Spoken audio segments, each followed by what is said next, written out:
নবীজি সাল্লাল্লাহু আলাইহি সাল্লাম যখন ইসরাফিল সিংহা ফু দিবে, দ্বিতীয় ফু, সবাইকে যখন হাসরের ময়দানে উঠানো হবে, তখন প্রথম উঠানো হবে আমাদের নবীকে। হাদিসে আছে 4 ফেরেশতা জিবরাইল, মিকাইল, ইসরাফিল, আজরাইল আসবেন নবীজির রওজা মুবারকে। এসে সবার পক্ষ থেকে জিবরাইল ডাক দিবে, ইয়া রাসূলুল্লাহ, হাসরের ময়দানে যাওয়ার জন্য আপনি কবর থেকে ওঠেন।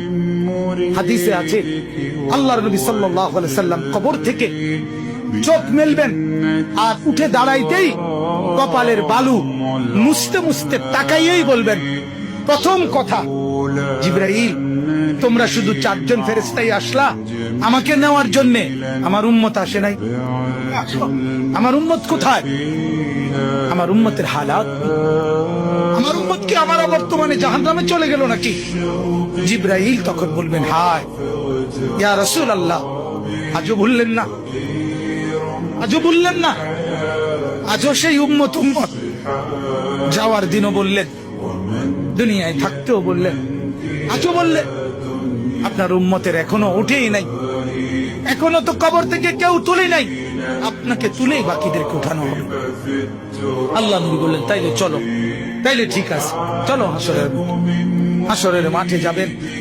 সমস্ত নবী আদম থেকে ঈসা এবং উনাদের উম্মত কিয়ামত পর্যন্ত, আমি সংক্ষেপে বলতেছি, সমস্ত নবীর উম্মত, নবীরা শুধু এক কথা বলবেন হাসরের ময়দানে, ইয়া রব্বি নাফসি নাফসি, ইয়া রব্বি নাফসি নাফসি, আয় আল্লাহ আমাকে বাঁচান, আমাকে বাঁচান।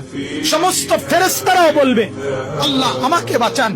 সমস্ত জিন বলবে, আল্লাহ আমাকে বাঁচান। পুরা হাসরের মাঠে একই শব্দ, আল্লাহ আমাকে বাঁচান, আমাকে বাঁচান। সবাই শুনবে, কে যেন একজন শুধু আছে, কোন এক জায়গা থেকে শোনা যাইতেছে, কে যেন একজন বলতেছে, ইয়া রব্বি উম্মতি উম্মতি, আয় আল্লাহ আমার উম্মতকে বাঁচান, আমার উম্মতকে বাঁচান। তিনি মুহাম্মদুর রাসূলুল্লাহ সাল্লাল্লাহু আলাইহি ওয়াসাল্লাম।